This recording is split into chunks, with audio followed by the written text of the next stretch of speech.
हम श्री राम जय जय राम।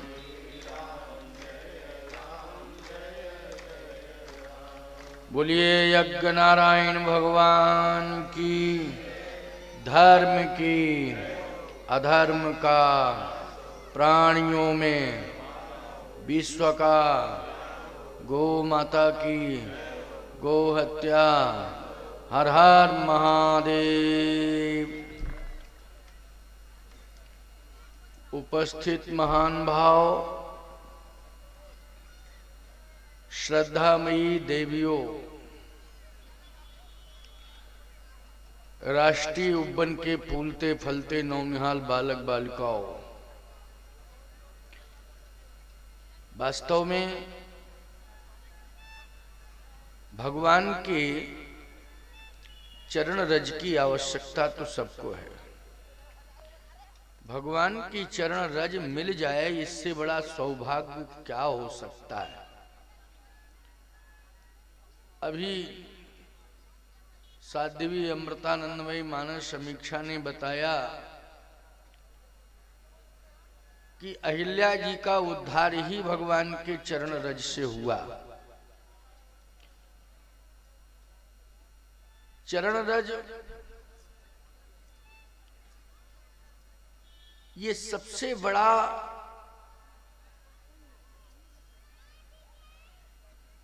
वो तत्व है, वो सबसे बड़ा तत्व है और वो तत्व है जिस तत्व को प्राप्त करके हम परम तत्व को प्राप्त कर सकते हैं और परमात्म तत्व को प्राप्त कर सकते हैं। परमात्म तत्व को, ऐसा ये तत्व है चरण रज।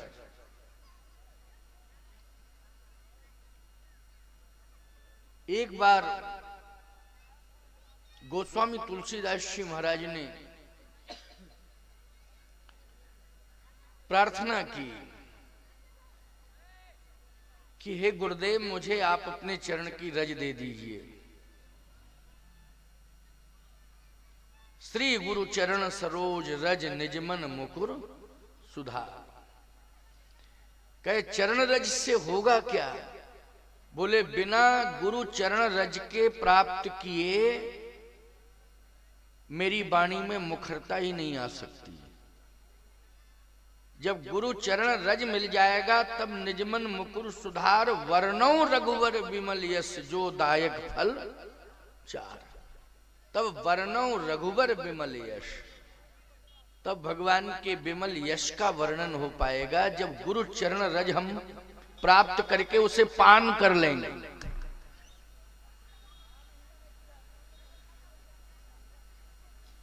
अभी आप सुन रहे थे कथा क्रम में ही कि भरत सरिस को राम स्नेही जग जप राम राम जप जी। सारा संसार राम राम कहता है, लेकिन श्री राम जी भरत भरत कहते हैं। देखो, भगवान भक्त का स्मरण करता है, भक्त भगवान का स्मरण करता है, लेकिन भगवान भक्त का स्मरण करता रहता है। चिंतन वो भक्त का ही करता है। कौन भक्त मुझे बुला रहा है, कौन भक्त मुझे याद कर रहा है, कितना दुखी है वो मेरे नाम को जप रहा है। भगवान हमेशा यही चिंतन करते हैं और वो भक्त को निरंतर भजते रहते हैं। किसको भजते रहते हैं? भाई भक्त का नाम लेना ही भजना है। भगवान भक्त का नाम लेते रहते हैं, वही भजना है। भक्त को निरंतर भगवान भजते रहते हैं। वैसे भजन का एक अर्थ सेवा है। भज सेवायाम धातु से भजन शब्द निष्पन्न हुआ है। एक भज सेवायाम धातु है संस्कृत में, तो इस धातु से भज सेवायाम धातु से भजन शब्द बना है। इसका मतलब यह है कि हम अपने हाथों से अगर सेवा कर रहे हैं तो ये भजन हो रहा है। हम अपने हाथों से अगर सत्कर्म कर रहे हैं तो हमारे हाथों से क्या हो रहा है? भजन हो रहा है। ये हाथ सेवा के लिए हैं, सत्कर्म के लिए हैं। निश्चित रूप से ये भजन हो रहा है इन हाथों से। वाणी से भजन करना भी भजन है, मौन होकर भगवान का ध्यान करते हुए भजन करना भी भजन है, लेकिन अपने हाथों से सेवा करना भी बहुत बड़ा भजन है। इसलिए इस सेवा रूपी भजन से किसी को चूकना नहीं चाहिए। सेवा करते रहो इन हाथों से। ये हाथ सेवा के लिए हैं, किसी पर उठाने के लिए नहीं। हाथ जब सेवा में लग जाता है तो उस हाथ को रघुनाथ जी पकड़ लेते हैं। समझ गए हो कि नहीं? और ये हाथ अगर किसी के ऊपर उठ जाता है तो याद रखना भगवान दूर हो जाते हैं। कहते हैं हाथ का दुरुपयोग कर दिया।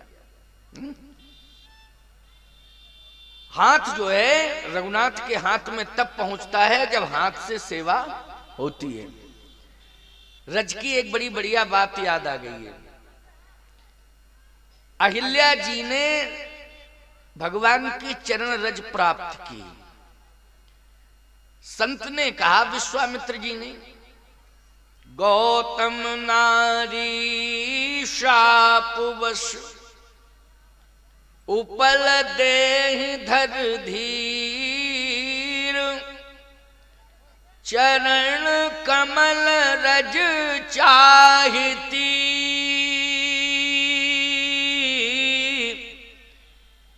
कृपा करहु रघुवीर। ये चरण रज चाह रही है, इसको थोड़ी सी आप चरण रज दे दीजिए। जो भक्त होते हैं वो रज ही मांगते हैं। केवट ने क्या मांगी थी भगवान से? रज। केवट ने क्या मांगा? रज ही तो मांगा। केवट ने कहा, जो प्रभु पार अवश्य गा चहू, तो मोहि पद पदुम पखारन कहू। इसका मतलब है, पद पखारने का मतलब है चरण रज प्राप्त करना। पद पखारने का अर्थ क्या हुआ? चरण रज प्राप्त करना। आप चरण पखारने के लिए कह दीजिए, मैं आपके चरण का चरणोदक ले लूं, उसी में तो रज रहती है। चरणोदक में रज रहती है। अच्छा बोलो भाई, अहिल्या पाषाण की है, चरण रज से उसका उद्धार हुआ। केवट हाड़ मांस का है, वो भी चाहता है कि चरण रज मिल जाए तो मेरा उद्धार होगा। बिना चरण रज के उद्धार होने वाला नहीं है। गंगा के किनारे रहता है। प्यारे, गंगा एक ऐसी पुण्य सलिला है कि गंगे तो दर्शनात् मुक्ति। गंगा जी का दर्शन कर लिया जाए तो मुक्ति मिल जाती। क्यों मिल जाती ना? मुक्ति दर्शन मात्र से। स्नान कर लिया जाए तो कहना ही क्या। लेकिन दर्शन हो जाए गंगा जी के तो मुक्ति हो जाती है। लेकिन केवट कहता है कि आपका चरणोदक लेकर के मैं मुक्ति प्राप्त करना चाहता हूं। वस्तुतः अगर विचार किया जाए तो गंगा भी भगवान के चरण का चरणोदक है। क्यों भाई? गंगा क्या है? भगवान के चरण का चरणोदक है। विष्णु पादोत्कम, भगवान विष्णु के पद नख का ये रज है। भगवान के चरण प्रक्षालित हुए, भगवान के चरण ब्रह्मा जी ने धोए, कमंडल में जो जल आया उसी में गंगा प्रकट हो गई। नख निर्गता मुनि वंदता, नख निर्गता मुनि वंदिता, त्रैलोक पावन सुरसरी। पद नख से गंगा जी निकली। इसका मतलब है कि गंगा जी भी चरणोदक हैं भगवान की। लेकिन गंगा के समीप रहता है परंतु फिर भी चरणोदक चाहता है। बोलो, चाहता है कि नहीं? प्यारे, एक बात आपको बताएं, गंगा में आप स्नान करने जाएं और गंगा जी में आपने स्नान कर लिया, गंगा में जाके स्नान कर लिया, ये अलग बात है। लेकिन आपके माध्यम से गंगा प्रकट हो जाए तो अलग बात है। बोलो भाई, ब्रह्मा जी ने चरण प्रक्षालित किए, गंगा ब्रह्म कमंडल में आ गई। भगीरथ जी ने तपस्या की तो गंगा जी धरती पर उतर आई। वही गंगा जो है भगवान शिव की जटाओं में समाहित हो गई। और महाराज भगीरथ ने तपस्या की तो तपस्या के बल पर गंगा पृथ्वी पर आ गई, प्रवाहित होने लगी। लेकिन सत्य तो यह है कि जो काम ब्रह्मा ने चरण धोकर कमंडल में किया, गंगा को प्रकट किया, वही कार्य केवट ने भगवान के चरण कठौते में धोकर नई गंगा को कठौते में प्रकट किया। अब कल्पना करो, कहां ब्रह्मा और कहां केवट। बोलो, जमीन आसमान का अंतर नहीं है। कहां ब्रह्मा और कहां केवट। ब्रह्मा, याद रखना, सृष्टि की रचना करता है। बोलो भाई, वेदों का निर्माण करता है ब्रह्मा। वेदों की रचना ब्रह्मा के द्वारा हो रही है। यद्यपि भगवान की श्वासाओं से वेद निकले हैं, लेकिन ब्रह्मा जी ने विस्तार किया है। ब्रह्मा सृष्टि के बहुत बड़े सहयोग करता है। ब्रह्मा बहुत बड़े विद्वान हैं। ब्रह्मा की अनंत महिमाएं हैं। ब्रह्मा जी का इस सृष्टि में बहुत बड़ा आदर है। बड़े बड़े योगेंद्र, मुनेंद्र, हंस, परमहंस, अमलात्मा, विमलात्मा ब्रह्मा के माध्यम से ब्रह्म को प्राप्त करते हैं। इसके माध्यम से, ब्रह्मा के माध्यम से ब्रह्म को प्राप्त करते हैं। वो ब्रह्मा भगवान के चरण धोकर कमंडल में गंगा को प्रकट करते हैं। लेकिन एक मजदूरी करने वाला मजदूर केवट, जो सामान्य और जाति में भी ऐसी जाति में पैदा हुआ प्यारे, जिसको केवट जाति कहते हैं ना, निषाद केवट जो भी बोलते हो, सामान्य जाति में पैदा हुआ। बोलो, हुआ कि नहीं। अब तो जाति सूचक बात कहना भी उचित नहीं होता है ना, है नहीं, इसलिए संकेत में ही कह देना ठीक रहता है। बोलो, ठीक है ना। कोई जाति वाला अपने आप स्वयं कहे कि महाराज मैं तो इस जाति का हूं, ये अलग बात है। लेकिन भैया, महात्मा वैसे तो सब अपनी अपनी जाति में पैदा होते हैं, लेकिन परमात्मा और महात्मा ऐसा होता है जो सब जातियों में जाता है, सबका कल्याण करता है। एक परमात्मा और महात्मा सबका कल्याण करता है। अब सोचिए जरा, ये बेचारा मजदूर मजदूरी कर रहा है, नाव चलाता है, लेकिन भगवान स्वयं चल के आए कि नहीं आए? आए स्वयं चल के। और सुनो, किसको छोड़ के आए हैं इसके पास? ब्रह्म धाम छोड़ के आए, शिव धाम छोड़ के आए, हरि धाम छोड़ के आए। बोलो, आए भगवान के नहीं? हरि धाम छोड़ा, शिव धाम छोड़ा, ब्रह्म धाम छोड़ा, अयोध्या धाम छोड़ा। बोलो, छोड़ा अयोध्या धाम की नहीं? दशरथ को छोड़ा, कौशल्या को छोड़ा, राज्य को छोड़ा, स्वयं सरजू को छोड़ दिया। बोलो, सरजू तट छोटा कि नहीं छूटा है? ये सब छोड़ा। लेकिन प्यारे, केवट की तलाश की। किसकी तलाश की? केवट की तलाश की। सबको छोड़ दिया, लेकिन तलाश केवट की। आपका वो तो यात्रा का क्रम था, इसलिए उसमें पहुंच गए। तलाश क्या? यात्रा का क्रम था, जा रहे थे वन, उसी बीच में गंगा जी मिल गई, वही वो रहता था, इसमें तलाशने की क्या बात? देखो, एक बात बताएं, तलाशा है भगवान ने केवट को, वो मिला कहां है? उसको तो तलाश रहे, वो मिला नहीं है, उसको तलाश रहे हैं। प्रमाण क्या है? गोस्वामी जी कह रहे हैं, तुलसी जिनके पद पंकज ते, तुलसी जिनके पद पंकज ते, प्रगटी तटनी जो हरे अघ गाढ़े, ते प्रभु या सरिता तरवे को मांगत नाव करारे हुए ठाणे।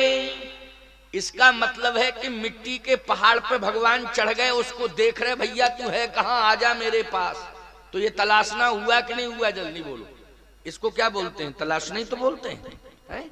खोज रहे हैं कि तू आजा, कहां है, मैं तेरी तलाश कर रहा हूं, तू दिखाई नहीं दे रहा। जब व्यक्ति दिखाई नहीं देता है तब व्यक्ति ऊंचाई पे चढ़ के देखता है, जल्दी बोलो।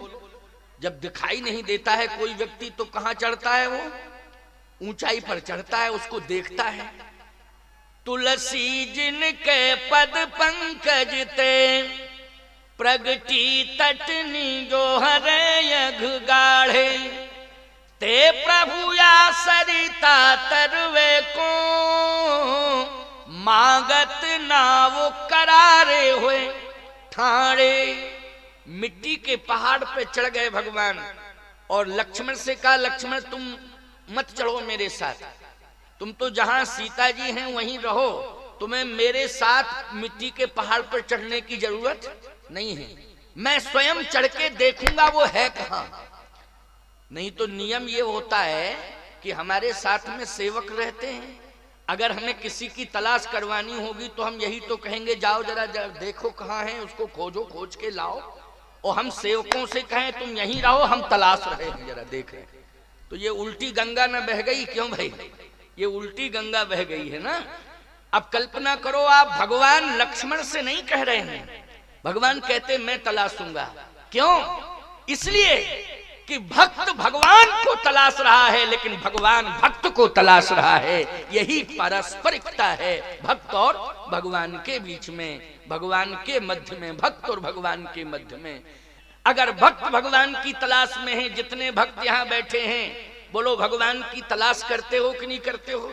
यज्ञ में आए हो, क्यों आए हो? भगवान की तलाश करने। सत्संग में क्यों आए हो? भगवान की तलाश करने।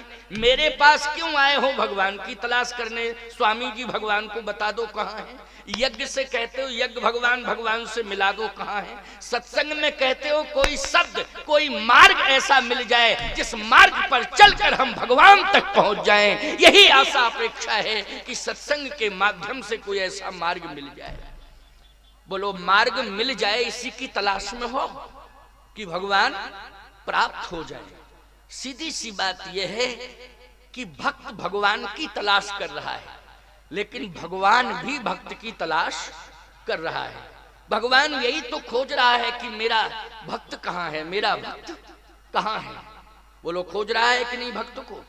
एक बात आपको बताएं, ये अपने को भक्त ही मानता है।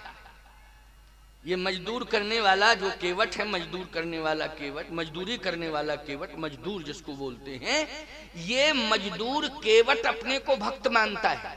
जैसे श्रृंगवेरपुर का एक राजा है, गोहराज निषाद कहते हैं उसको। क्या कहते हैं? गोहराज। तो गोहराज अपने को राजा मानता है। वो क्या मानता है?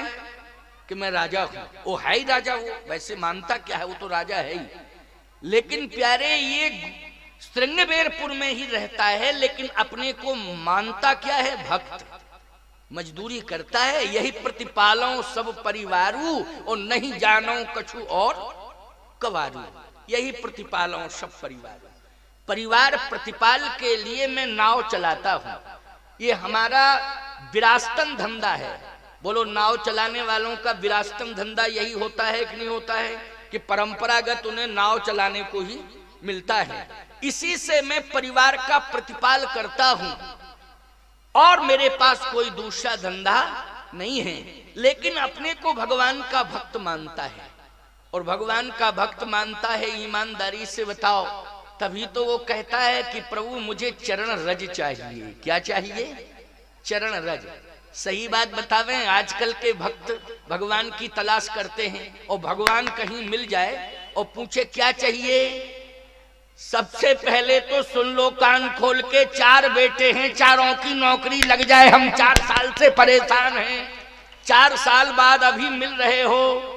बड़ी परेशानी हुई, खोजते खोजते ना जाने मड़मड़ा के यज्ञ में कितने साल गए कथा सुनने के लिए, लेकिन अब 4 साल में मिले हो। तो सीधी सी बात यह है कि 4 लड़के हैं, चारों की नौकरी लग जाए। अरे राम राम, भगवान मिले तो बच्चों की चिंता तुम्हें सता रही है कि बच्चों की नौकरी लग जाए।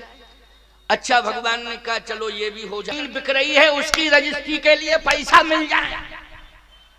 बोलो भाई, तुमने मांगा है तो केवल जमीन जायदाद खरीदने के लिए धन मांगा, बेटे के लिए नौकरी मांगी, बोलो मांगी कि नहीं? लेकिन शास्त्र कहता है भगवान जब मिल जाए तो एक ही बात कहो, हे प्रभु और कुछ नहीं, सर्वे भवन्तु सुखना सर्वे सन्तु निरामया सर्वे भद्राणि पश्यन्तु मां कश्चित् दुख भाग भवेत्।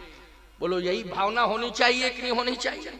सब सुखी हो, सबका कल्याण हो, सबका मंगल हो, सब अच्छे रास्ते पर चलें, सब आपको मेरे जैसे, जैसे आप मुझे मिल गए ऐसे ही आप सबको मिल जाएं, सब आपके पास पहुंच जाएं, सब आपका दर्शन कर लें, सब आपके दर्शन करके अपने जीवन को धन्य धन्य कर लें। बोलो यही मांगना चाहिए कि नहीं मांगना चाहिए भगवान से? कि जमीन जायदाद, नौकरी, रोजगार, व्यवहार, व्यापार, अरे छोड़ो। एक कवि ने बहुत अच्छी बात कही। कवि क्या थे? वो महात्मा थे, वो संत कह रहे थे कि हमने पूरी दुनिया का नजारा देखा, पूरी दुनिया का मैंने नजारा देखा, लेकिन क्या देखा, उसमें पाया क्या? कहा जब एक व्यक्ति दूसरे व्यक्ति से मिल रहा था तो आपस में चर्चा कर रहा था। बोले वो व्यक्ति अगले व्यक्ति से क्या कह रहा था? कहे वो दोनों जब मिले तो मिलेंगे लोग पूछेंगे। क्या पूछते हैं संसार वाले लोग आपस में? मिलेंगे लोग पूछेंगे तेरा परिवार कितना है, तुम्हारा परिवार कितना है, कितने बच्चे हैं, परिवार कितना है, बोलो। अच्छा, वो संत ने कहा फिर इतना पूछने के बाद भी चैन नहीं मिला, फिर पूछा। क्या पूछा? मिलेंगे लोग पूछेंगे तेरा व्यवहार कितना है। इसके बाद भी तसल्ली नहीं हुई, व्यवहार के बारे में पूछा। फिर मिलेंगे लोग पूछेंगे तेरा व्यापार कितना है। फिर तीसरी बात ये पूछी कि व्यापार कैसा चल रहा है, व्यापार कितना बढ़ा लिया तुमने, कितना बढ़ गया व्यापार।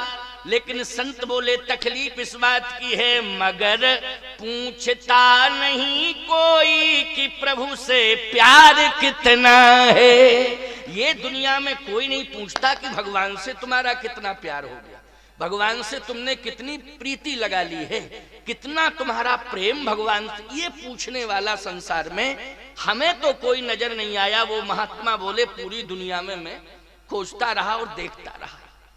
इसलिए मैं कहता हूं भैया, भगवान की तलाश करो, भगवान मिल गए, सब कुछ मिल गया, मांगने की आवश्यकता नहीं है।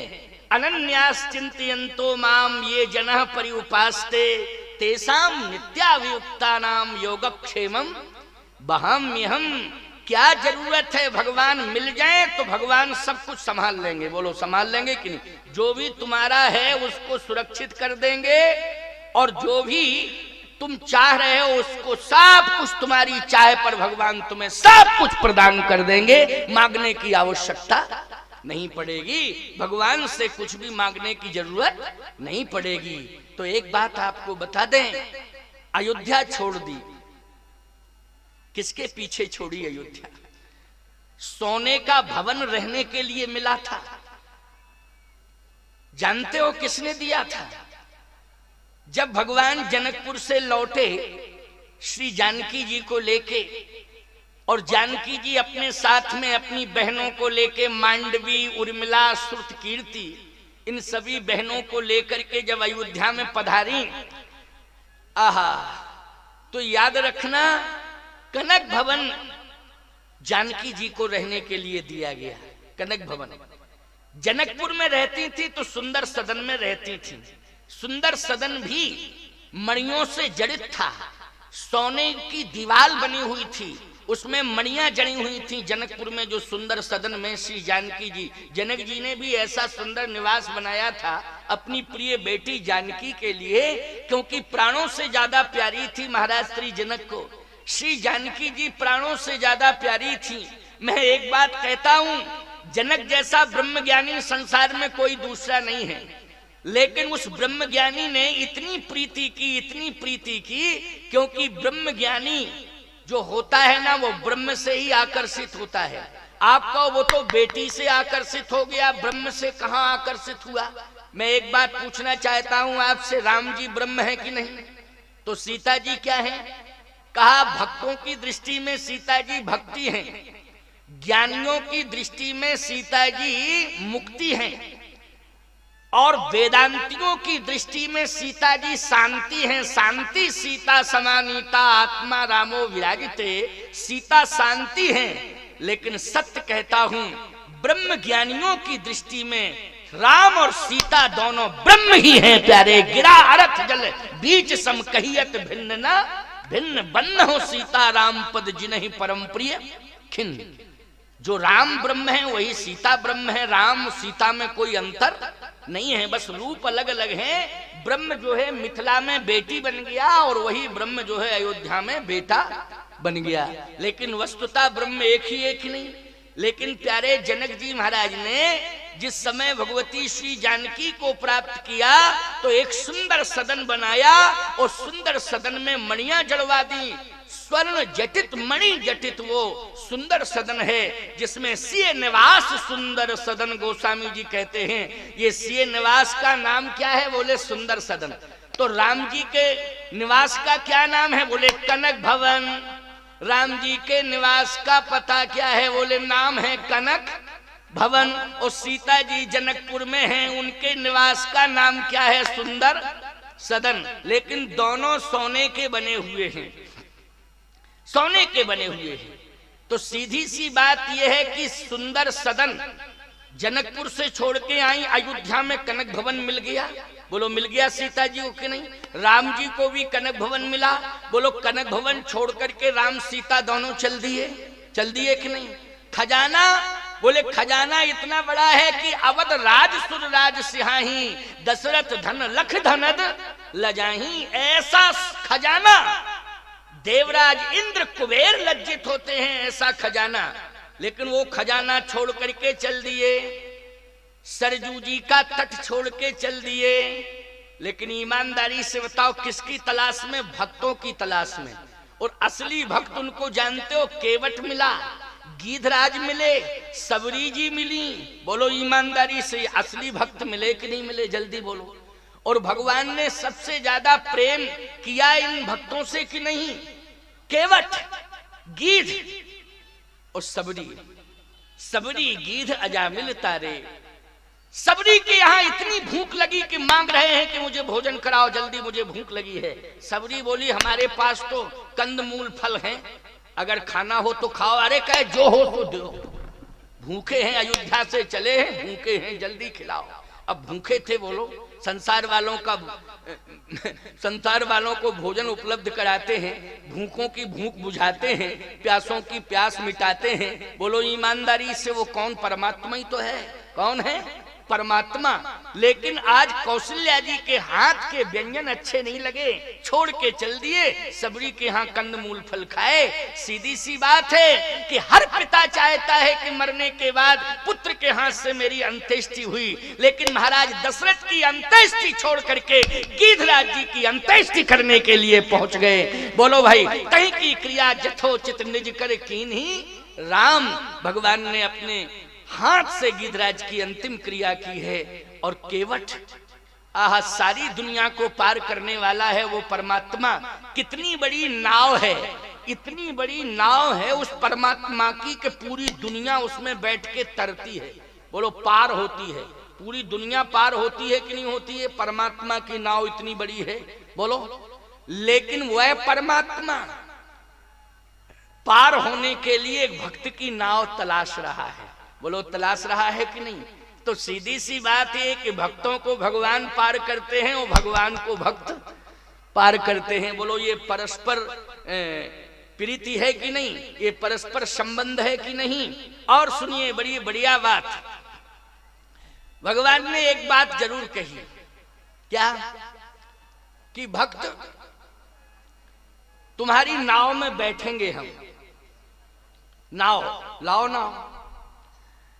भक्त केवट ने कहा प्रभु एक बात बताओ, ये मेरी ही नाव, इसी में आप बैठना चाहते हैं, लेकिन शर्त यह है कि आपको चरण धुलाने पड़ेंगे। भगवान बोले ऐसा है, तुम्हें चरण धोना है, तुम्हारी श्रद्धा की बात है, ये चरण धो लो, लेकिन सही बात तो यह है कि हमें पार तुम्हारी नाव में बैठ के ही जाना है, गंगा पार करना है। पहली बात तो ये कि गंगा जी भगवान के चरण से निकली हैं, तो गंगा रास्ता दे देती, बिना नाव के भगवान पार हो जाते। बोलो हो जाते कि नहीं? रास्ता कौन दे देती? गंगा जी, आराम से पार जाओ। लेकिन भगवान गंगा से रास्ता नहीं मांग रहे हैं, भगवान तो केवट की नाव के माध्यम से पार जाना चाहते हैं, गंगा से रास्ता नहीं मांग रहे। केवट ने कहा कि अगर आप नाव आओ के चक्कर को छोड़ दें तो हम आपको एक बढ़िया उपाय बता दें। क्या उपाय? यही घाट ते थोर के दूर यहे, आगे घाट है, कटिलों जल था है दिखाइयो जू, कमर कमर से जल है, नाव की जरूरत नहीं है, आराम से पार हो जाना, नाव की आवश्यकता ही नहीं है, नाव का चक्कर छोड़ो, नाव का चक्कर छोड़ो। लेकिन एक बात बतावें आपको, भगवान एक ऐसा है कि भगवान के पास जो जाता है उसको 84 लाख योनियों का चक्कर वो कटवाता है। क्यों कटवाता कि नहीं? आकर 4,84,000 योनि भ्रमति है जीव अविनाशी। बोलो 84 लाख योनियों का चक्कर काटना पड़ता है कि नहीं? अच्छा बोलो आज भगवान को भी चक्कर काटने पड़ रहे हैं? भक्त चाहता है कि आप मुझे पार कर दो, लेकिन भगवान चाह रहा है, भक्त से कह रहा मुझे पार कर दो, मुझे पार करो। भक्त ने कहा कमर कमर से जल है, नाव की जरूरत नहीं, अपने आप पार हो जाना। भगवान कहता है नहीं नहीं नहीं, हम तो तुम्हारी नाव में बैठ करके ही जाएंगे, तुम ही मुझे पार करोगे। कहा तो एक काम करो, अगर पार जाना ही चाहते हो तो पहले चरण धुलवाओ। भगवान ने कहा कि अगर चरण ही धोना है तो बेग आन जल पाए पखारू। जल मानी होता है गंगा जल, जल मानी होता है नर्मदा जल, जल मानी होता है सरजू जल, जल मानी होता है यमुना जल, जल मानी होता है मंदाकिनी जल। बोलो ये पुनीत नदियों का पानी नहीं है, इनमें क्या है? जल। तो बेग आन जल, तुम जल ले आओ, गंगा जल बिल्कुल पास में है, चरण धो लो। केवट ने कहा ये भी कोई बात नहीं है, हमें आप बाध्य मत करो कि गंगा जल ले आओ चरण धो। तो भगवान बोले फिर? केवट बोला हम जल से थोड़ी धोएंगे, हम तो पानी से धोएंगे, पानी से। पानी से? अरे जल पास में है, पानी यहां कहां है? सही बात तो ये कि गंगा के किनारे जल होता है, पानी नहीं होता है। पानी मानी है कुआं खोदिए आप, उसमें निकलता क्या है? पानी निकलता है। कुएं में क्या निकलता है? पानी। लेकिन सही बात बताएं, गंगा जी को खोदा जाता है क्या? बोलो यमुना जी को खोदा जाता है? ये तो निकली हैं प्यारे। बोलो खोदा किसी ने नहीं है, अपने आप ये प्रकट हुई हैं, निकली हैं, प्रकट हुई हैं। तो गंगा, यमुना, सरस्वती, मंदाकिनी ये प्रकट होती हैं। बोलो होती हैं प्रकट के नहीं? और कुआं प्रकट नहीं हुआ होता है, कुएं को खोदा जाता है। तो जो स्वयं प्रकट हो जाए, याद रखना, नदी के रूप में वो जल होता है, और जिसको प्रयास करके निकाला जाए वो पानी होता है। जिसमें प्रयास शब्द जुड़ा है वो पानी है, और जो स्वयं प्रकट हो जाए वो जल है प्यारे। इसलिए गंगा क्या है? बोले गंगा में जल है। यमुना में क्या है? बोले जल है। सरजू में क्या है? कहे जल है। इनमें सब में जल है। अगर आप गंगा के जल को पानी कह दोगे तो पाप लग जाएगा, अपराध बन जाएगा। शास्त्र कहता है कि पाप लगेगा। तुम गंगा जी के जल को पानी कह रहे हो। जैसे तुलसी को हरी घास कह दो, तुलसी को कोई कहे ये तो हरी हरी पत्ती, घास की पत्ती है, बोलो पाप लग जाएगा कि नहीं लग जाएगा?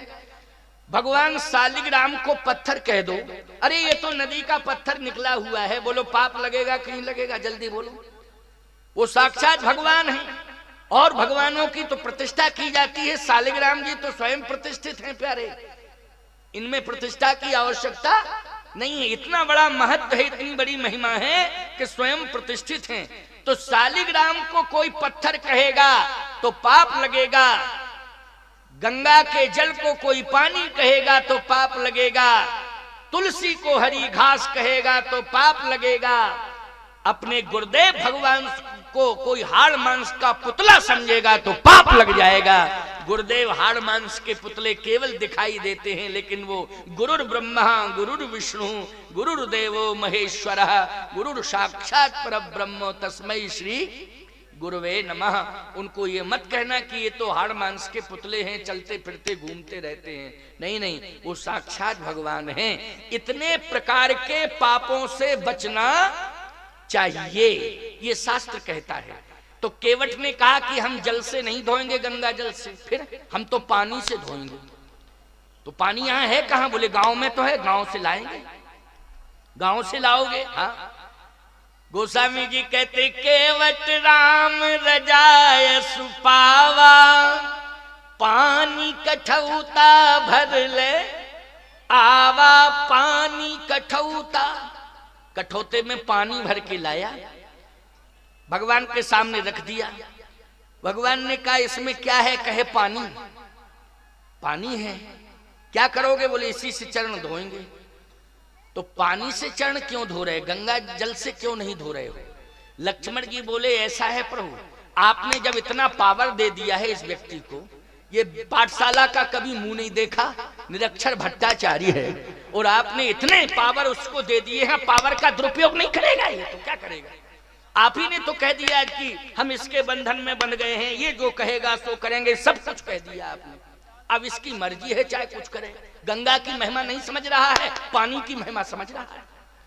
हम सब गंगा के दर्शन करके मुक्ति को प्राप्त करते हैं। गंगा की महिमा इतनी अनंत महिमाएं हैं कि दर्शन मात्र हो जाए तो जीव का कल्याण हो जाता है। लेकिन गंगा जी के जल को यह महत्व नहीं दे रहा है। ये पानी पता नहीं कहां से भर के लाया है, और कठौते में वो कहता है कि ये पानी है, इसमें पानी है। पानी से क्यों चरण धो रहे हो? केवट बोला इसलिए छोटे ठाकुर लक्ष्मण कुमार जी नाराज मत हो, आप छोटे ठाकुर हो, आप थोड़ा नाराज ज्यादा होते हो, लेकिन हमारी बात सुनिए, ज्यादा नाराज मत होइए। ज्यादा नाराज होने की जरूरत नहीं है। क्या आप मेरी बोलती बंद कर देंगे? लक्ष्मण जी ने कहा परशुराम जी से जाके पूछो, फालतू की बात करते हो। परशुराम जी से जाके पूछो, जब हम बोलते हैं तो परशुराम जी चुप हो जाते हैं। जानते हो कितने बलवान हैं परशुराम जी, कितने विद्वान हैं, साक्षात भगवान हैं। केवट बोला याद रखना ये तुम्हारी महिमा नहीं है लक्ष्मण, ये ससुराल की महिमा है, क्योंकि ससुराल में दामाद के आगे सबकी बोलती बंद हो जाती है। अच्छा बोलो भैया, ससुराल में दामाद के आगे सबकी बोलती बंद हो जाती है कि नहीं? बड़े बड़े लोग कहते भैया दामाद है, सुनो इसकी दो बातें, सुनने की जरूरत है। बोलो दामाद की दो चार बातें सुन लेते हो कि नहीं सुन लेते हो? ये जरूरत है, इसलिए सुनो सुनो, ज्यादा बोलने की जरूरत नहीं है लक्ष्मण। हाँ, राम जी ने कहा समझ में बात आ गई, ससुराल में खूब खुल के बोलो, घर में आके भी बोलो, लेकिन किसी के घाट पे बोलो तो कम बोलो। क्यों भाई? घाट पे आके बोलो तो कम बोलो, क्योंकि घाट पे सबसे बड़ी महिमा केवट की होती है।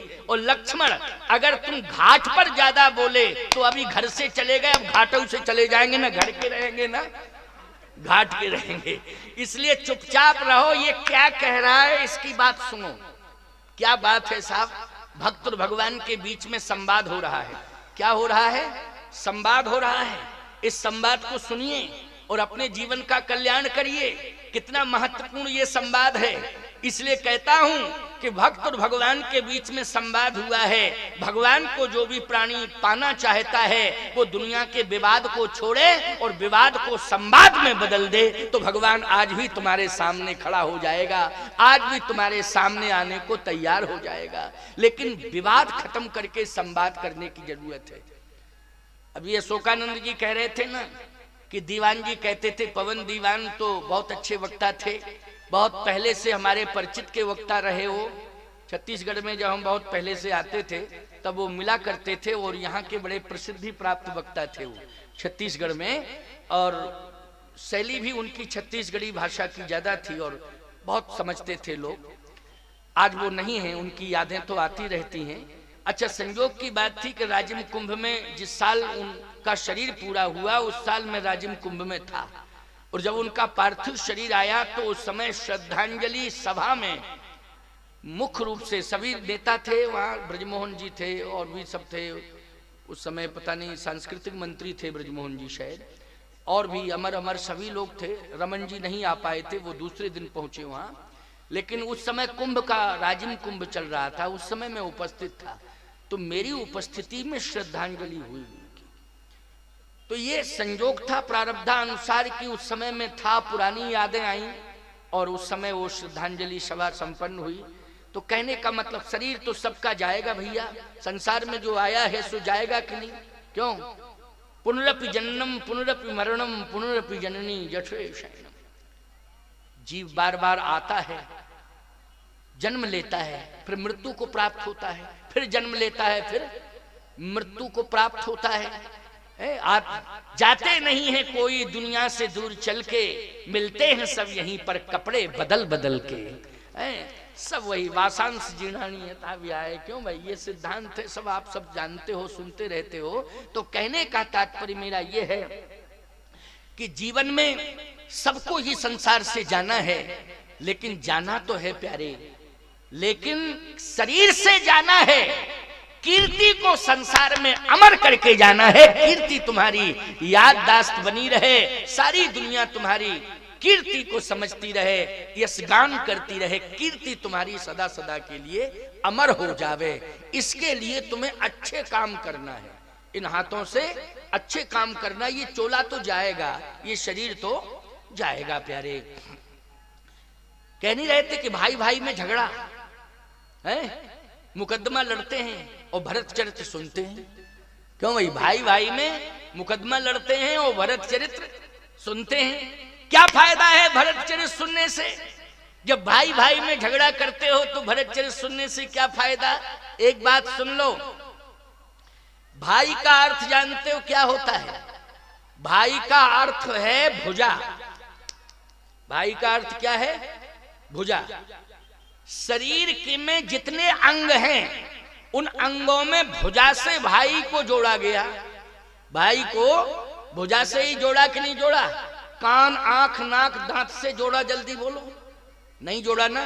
भुजा से। क्यों जोड़ा भुजा से? ये भुजा भुजा क्यों कहते कि भाई भुजा है? इसलिए भुजा है, शरीर के किसी भी अंग पर अगर कोई प्रहार करता है तो सबसे आगे भुजा बढ़ती है रक्षा करने के लिए। प्रत्येक अंग की रक्षा करने के लिए, शरीर के संपूर्ण अंगों की रक्षा करने के लिए सबसे आगे बढ़ती है बचाव में तो कौन? भुजा। कोई वार करे तो भुजा। आंख बढ़ती क्या? आंख निकल के चली जाती क्या है? केवल अंदर ही अंदर निकालते रहते हो, आंख निकालते हो, निकलती नहीं है वो। निकालते जरूर हो लेकिन निकलती नहीं है। और भुजा को चाहे जितना रोको वो आगे बढ़ती है कि नहीं बढ़ती है? भुजा को कोई माई का लाल रोक सकता है? वो तुरंत आगे बढ़ती है। ईमानदारी से बताओ, भुजा को चिंता है कि नहीं? चिंता है कि नहीं? संपूर्ण अंगों की चिंता है कि नहीं? ऐसे ही मैं कहता हूं कि परिवार में संबंध बहुत हुआ करते हैं, लेकिन भाई भाई का ऐसा संबंध होता है कि भाई भाई मिल करके संपूर्ण परिवार की रक्षा करने के लिए आगे बढ़ते रहते हैं कि हमारे परिवार की रक्षा होती रहे। लेकिन आज भाई भाई इस विडंबना के साथ गुजर रहे हैं कि आज रक्षक नहीं, अब भाई भाई भक्षक हो गए हैं, एक दूसरे के भक्षक हो गए हैं। एक बात सुन लेना मेरी, संपत्ति और विपत्ति, आज भाई भाई संपत्ति का बंटवारा कर रहे हैं, लेकिन मैं कहता हूं कि संपत्ति का बंटवारा नहीं करना है प्यारे। ये संपत्ति तो नासवान है। अरे भाई भाई बैठे हो यहाँ, अथवा ध्वनि विस्तारक यंत्र के माध्यम से वायुमंडल में हमारे शब्द गूंज रहे होंगे, और ये शब्द हमारे वायु के माध्यम से न जाने कितने लोगों के कान तक पहुंच रहे होंगे। मैं एक ही बात कहना चाहता हूं कि भाई भाई को संपत्ति बांटने की जरूरत नहीं है, भाई भाई को तो विपत्ति बांटने की जरूरत है। एक दूसरे की विपत्ति को आपस में बांट लो प्यारे। संपत्ति तो अपने आप जो है तुम्हारी सहयोगी बनी रहेगी, संपत्ति तुमसे कहीं दूर नहीं जाएगी। जहां सुमति तहां संपत्ति नाना, और जहां कुमति तहां विपत्ति निधाना। जहां पर सुमति है वहीं संपत्ति है। इसलिए मैं कहता हूं सुमति बना करके चलो, संपत्ति तो रहेगी रहेगी, कहीं जा ही नहीं सकती है। और यदि कुमति आ गई आपस में, सुमति चली गई, तो ये संपत्ति सबसे पहले चली जाएगी। बोलो चली जाएगी कि नहीं चली जाएगी? ठीक इसी प्रकार से भाई भाई आपस में प्रेम से रहें, विपत्ति बटावें, और केवल परिवार तक नहीं, पड़ोसी की भी विपत्ति बटावें, गांव की भी विपत्ति बटावें। विपत्ति बांटने में सहयोगी सहभागी बन जाएं। ये राम कथा सुनने का सही एक सिद्धांत है, और ये असली तात्पर्य है। ये सत्संग का असली उद्देश्य यही है कि आपस में सब विपत्ति का बंटवारा करें। संपत्ति के पीछे लड़ने झगड़ने की आवश्यकता नहीं है। लेकिन आज आप देखें, केवट कहता है कि हे प्रभु, हमें पानी से चरण धोना है, पानी से, पानी कठौता भर ले आवा, पानी से। तो भगवान बोले भैया तुझे जिससे धोना हो उससे धो ले, लेकिन मैं ये कहता हूं, अच्छा लोग दूध से भी धोते हैं, दुग्ध से धोते हैं, फिर जल से शुद्ध स्नान कराते हैं, धोने की तमाम परंपराएं। अभी कहीं की बात है, हम गए तो पंडित जी कहे महाराज जी के चरण धो, जल्दी धो। अच्छा, अब धोए चरण, कहे छिड़क लो, तो हमारे ऊपर छिड़क दिया। अरे हमने पंडित से कहा तुम ये तो बता देते कि तू अपने ऊपर छिड़क। कहे महाराज हम नहीं जानते थे कि इतना भी ज्ञान नहीं है, अब क्या होना चाहिए? हमने कहा जो हो गया सो हो गया, ये कोई बात नहीं, अज्ञानता है, अज्ञान, ज्ञान नहीं है, ज्ञान नहीं। अब बाद में क्षमा मांगे, महाराज क्षमा करो क्षमा करो। अरे हमने कहा क्षमा ही है, अब क्षमा ही है, अब क्या क्या है? क्षमा है, क्षमा। लेकिन आइंदा ऐसा मत करना, आइंदा ऐसा मत करना, क्षमा है। तो कभी कभी अज्ञानता में हो जाता है। तो केवट को क्या तुम अज्ञानी कहोगे? उससे बड़ा ज्ञानी कोई दूसरा नहीं है। क्योंकि लोग कह सकते हैं कि गंगा के किनारे वो पानी लाया तो अज्ञानी है, क्योंकि गंगा के किनारे जो है वो पानी लाया है तो अज्ञानी तो है। नहीं नहीं, वो बहुत बड़ा ज्ञानी है। आप कहो कैसे?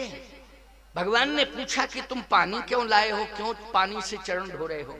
कहे प्रभु मैंने ये सुना है कि ब्रह्मा जी ने आपके चरण धोए थे कमंडल में, तो चरण जब धोवे तो वही चरणों का जो धोवन था, जो चरण धोवे थे वही चरणोदक था, वो चरणोदक ही गंगा बन के प्रकट हुआ कि नहीं? भगवान बोले हाँ हुआ, तो वही चरणोदक ही गंगा बन के प्रकट हो गया। तो कहे केवट ने कहा जब एक बार चरण आपके धोवे और वही चरण का चरणोदक गंगा बन के प्रकट हो गया, तो क्या एक बार चरण धुब गए उसी धुले हुए से फिर दोबारा धो? आप ही बताओ। क्यों भैया? भाव की भूमिका में अगर विचार किया जाए तो इसकी सोच कहां तक पहुंच रही है? बोलो पहुंच रही कि नहीं पहुंच रही? भगवान ने कहा तो फिर भाई तुम क्या चाहते हो? कहे हम ये चाहते हैं कि जब ब्रह्मा ने कमंडल में गंगा को प्रकट कर दिया तो हम कठौते के पानी से आपके चरण धोएंगे, तो ये पानी गंगा जल बन जाएगा और कठौते में नई गंगा का प्रादुर्भाव हो जाएगा। कठौते में नई गंगा का प्रादुर्भाव हो जाएगा। प्यारे भक्त रैदास हुए हैं, बोलो हुए हैं कि नहीं? भक्त रैदास हुए हैं। भक्त रैदास ने एक बहुत महत्वपूर्ण बात कही है, मन चंगा तो कठौती में गंगा। मन अगर निर्मल है तो कठौते में भी गंगा प्रकट हो सकती है। बोलो हो सकती है कि नहीं हो सकती है? और याद रखना इसका मन निर्मल है। मन निर्मल कैसे है? बोले ये विमल भक्ति का अधिकारी है। विमल मानी क्या होता है? जल्दी बोलो। विमल मानी निर्मल ही होता है कि नहीं होता है? तो ये विमल भक्ति का अधिकारी है, इसलिए भगति विमल वर दे। बोलो कौन सी भक्ति का वरदान मिला इसको? विमल भक्ति का वरदान मिला है। तो इसने कहा कि कठौते में नई गंगा प्रकट करूंगा मैं। कठौते में नई गंगा?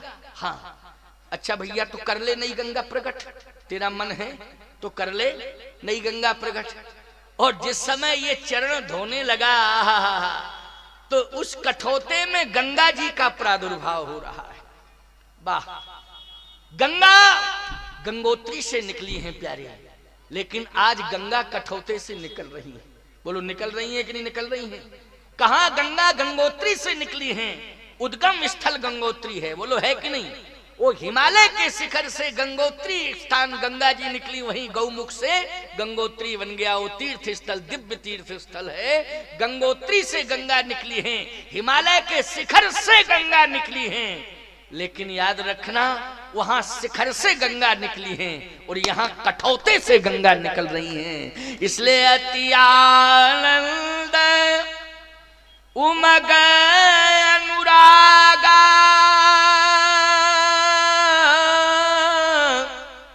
चरण सरोज पखारन लागा। कहे चरण सरोज पखारन, बोले चरण पखारा, गंगा प्रकट हुई। बोले ये कठौते की गंगा ने क्या किया? भाई गंगा प्रकट हुई, लेकिन गंगा ने क्या किया है? अब बड़ी अच्छी कथा आ रही है, जरा सुनना। क्या किया गंगा ने? कठौते की गंगा ने क्या किया? प्रवाहित हो रही है गंगा जी, वो गंगा ने क्या किया? केवट के परिवार के साथ। और कठौते में जो गंगा प्रकट हुई है, उन गंगा ने क्या किया? दोनों का अंतर सुन लेना, जरा समझ लेना। आज गंगा जी भी तो अपने को धन्य धन्य मान रही हैं, गंगा जी भी अपने को धन्य धन्य मान रही हैं, और इस दृश्य को गंगा जी देख रही हैं प्यारे। अति आनंद उमग अनुरागा और चरण सरोज पखारन लागा। चरण सरोज पखारन लगा, भगवान के चरण पखारने लगा। कठौते में जो पानी था उसी पानी से चरण पखारने लगा। और जब पखार रहा था तो भगवान ने कहा एक काम कर, एक चरण पखार लिया और दूसरा चरण रह गया, उसको भी पखार ले। क्या दिक्कत है? उसको क्यों नहीं पखार रहा? केवट कहता है ऐसा है, जो चरण मैं पखार रहा हूं वो इतना बढ़िया ढंग से मैंने पखार दिया है कि लग ये रहा कि कहीं आप अगर नीचे रखेंगे तो फिर रज कण लग जाएंगे, फिर वैसा ही का वैसा चरण हो जाएगा। लक्ष्मण जी बोले भैया ये तो चरण होगा ही, कभी तो रखना पड़ेगा धरती पे, क्या यही होता रहेगा? वो हमें लगता है कि आप इसकी बात मानोगे तो 14 साल यही होता रहेगा, आगे बढ़ने की जरूरत ही नहीं, क्योंकि ये बढ़ने नहीं देगा और आप कुछ खुल के कह नहीं सकते हो, क्योंकि दूसरा चरण पखारना पड़ेगा। वो दोनों चरण ही रज में रखने पड़ेंगे, रज में रखने पड़ेंगे कि नहीं? केवट बोला कि ये चरण रज में रखोगे तो वैसा ही का वैसा तो हो जाएगा। भगवान ने कहा तो वो तो होगा ही। केवट बोला नहीं, ये चरण जो है मेरे हाथ में ऐसा ही रहे और दूसरा चरण भी मुझे धोने का अवसर प्राप्त हो। तो भगवान बोले जब ये नीचे रखेगा तब तो दूसरा उठाऊंगा। भाई जब तक ये नीचे आधार नहीं बनेगा तो दूसरा कैसे उठाऊं? केवट बोला हे प्रभु, आपने पूरा ब्रह्मांड उठा लिया? हाँ उठा तो लिया, हाथों में उठा लिया ब्रह्मांड आपने पूरा। भगवान बोले हाँ ब्रह्मांड मेरे हाथ में ही है। तो बोले जब ब्रह्मांड आपके हाथ में है तो आपका चरण नहीं उठ पा रहा? ब्रह्मांड उठ गया, चरण नहीं उठ रहा। ब्रह्मांड उठ सकता है तो चरण क्यों नहीं उठ सकता? भगवान बोले अगर दूसरा चरण हम उठा देंगे तो फिर क्या होगा? ब्रह्मांड कहां जाएगा और मैं कहां जाऊंगा? भाई ब्रह्मांड मेरे हाथ में और दूसरा चरण अगर हमने उठा दिया और एक चरण तेरे हाथ में है तो डिसबैलेंस हो जाऊंगा, तो ब्रह्मांड का क्या होगा, मेरा क्या होगा? केवट बोला इसका मतलब है कि बैलेंस बिगड़ रहा है इसलिए डर रहे हो। भगवान बोले और क्या डरूंगा, ही बैलेंस बिगड़ रहा है। केवट बोला तो बैलेंस बना लो। भगवान बोले कैसे बनेगा? क्या एक काम करिए ना, ये जो हाथ फ्री किए हो इस हाथ को थोड़ा मेरे माथे पर रख दीजिए, पकड़ लीजिए इसको। भगवान बोले इससे क्या होगा? बोले आपको आधार मिल जाएगा। भगवान बोले तो ठीक है। हाथ बढ़ाया और जैसे माथा पकड़ा, केवट कहता उठाओ। भगवान बोले एक हाथ से पकड़े हूं, उठाने की कोशिश करता हूं लेकिन हिल रहा हूं। तो कहे दूसरा क्यों फ्री किए हो? दूसरा फ्री क्यों किए हो? इसको भी आगे बढ़ाओ। तो भगवान बोले क्या करूंगा? बोले दूसरे हाथ से भी माथा पकड़ लो और खूब डट के पकड़ लीजिए, आपको दिक्कत नहीं। भगवान ने कहा देखो प्रयास करते हैं। दूसरा हाथ बढ़ाया, जैसे ही दोनों हाथ से केवट का माथ भगवान ने पकड़ा। अब केवट कहता है कि आपने दोनों हाथ से मेरा माथ पकड़ लिया है, एक चरण आपका मेरे हाथ में है, लेकिन दूसरा चरण उठाओ, उसको भी मेरे हाथ में रखो। आहा, जैसे ही भगवान ने दोनों हाथ से केवट का माथ पकड़ा और दूसरा चरण उठा के केवट के हाथ में रखा, तो ब्रह्म और ब्रह्मांड पूरा केवट के हाथ में आ गया, भक्त केवट के हाथ में आ गया। बोलिए भक्त वत्सल भगवान की। बोलो कितनी बड़ी ताकत है कि ब्रह्म और ब्रह्मांड पूरा हाथ में आया। बोलो ताकत है। भक्त में कितनी बड़ी ताकत है, जल्दी बोलो। है ताकत कि नहीं? इस बात को मानते हो कि नहीं मानते हो? मानना चाहिए। अब तुम कहो महाराज मेरे हाथ में क्यों नहीं है, तो पहले तुम केवट जैसी निर्मल भक्ति तो करो। पहले केवट जैसी विमल भक्ति करो तो ये भी संभव हो जाएगा। हो जाएगा कि नहीं? लेकिन चरित्र सुनो, और चरित्र सुनने के बाद जो उसने किया है वो करो। क्या किया उसने? केवल निष्काम भक्ति भगवान का चरणोदक चाहता है और भगवान से कुछ भी नहीं चाहता। समझ गए हो कि नहीं? क्या चाहता है? केवल चरणोदक। और बोले परिवार, अरे बोले परिवार आपके हाथ में है, आप जैसा चाहो वैसा करो। यानी विश्वास है कि नहीं? भगवान के ऊपर पूरा विश्वास है, लेकिन डिमांड केवल चरणोदक की है। कहता चरणोदक चाहिए। चरणोदक में कितनी बड़ी ताकत है कि चरणोदक प्राप्त करने के लिए उसने भगवान से याचना की है, और याचना जब की है भगवान ने चरण दे दिया है, और चरण जैसे ही हाथ में आया तो याद रखना पूरा परमात्मा उसके हाथ में आ गया। किसी ने कहा कैसे? बोले जिस दिन भक्त का आचरण श्रेष्ठ हो जाएगा उसी दिन भगवान का चरण उसके हाथ में आ जाएगा। बस आचरण सुधारने की जरूरत है। क्या सुधारने की जरूरत है? आचरण सुधारने की जरूरत है। आचारहीनम न पुनंति वेदा, आचारहीन मनुष्य को वेद स्वीकार नहीं करता है। इसलिए आचरणवान बनो, आचार विचार शुद्ध होना चाहिए, आचरण पवित्र होना चाहिए, तो वेद स्वयं भगवान हैं, अवश्य ही तुम्हें स्वीकार कर लेंगे। आचारहीनम न पुनंति वेदा, आचारहीन मनुष्य को वेद स्वीकार नहीं करता है। वो आचरणवान मनुष्य की तलाश स्वयं वेद करता है, मानी भगवान करता है। इसलिए इतना श्रेष्ठ आचरण है उसका कि उसके हाथ में ही भगवान